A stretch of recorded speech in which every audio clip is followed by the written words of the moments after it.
You're listening to the Daily Sales Tips Podcast, and I'm your host, Scott Ingram. Today, Todd Caponi is back. Todd is the author of the award-winning Best of 2020 book, The Transparency Sale. He's a top-rated keynote speaker and trainer as principal of Sales Melon LLC, and he's also managing director of Chicago's Venture Scale. Here he is with today's tip.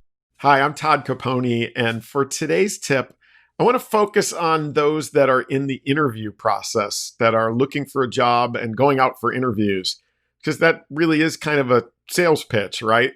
And this tip also applies to anybody in any sales situation, but the story is specific to that. I had an individual reach out to me a couple of weeks ago looking for a little advice.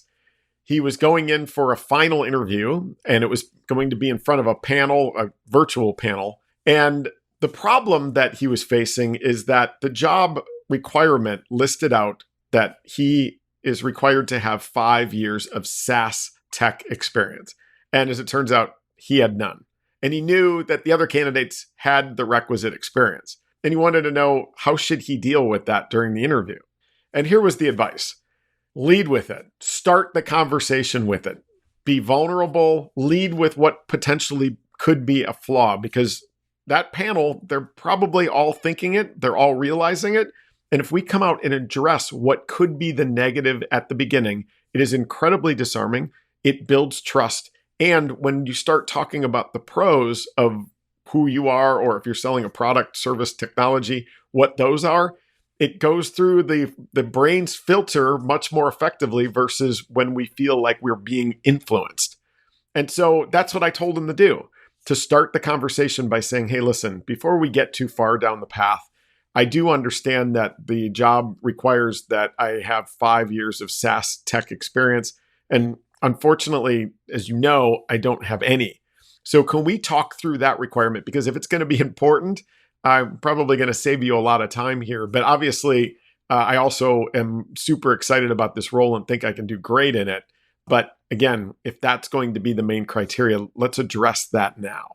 And he did exactly that. And fast forward a few days, he not only got the offer, but he took it. And now a couple of weeks later, he's working there. The point is, we are wired to not only try to predict our experience, which is why 82% of us, when we're looking at reviews on a product online, will go right to the negative ones first.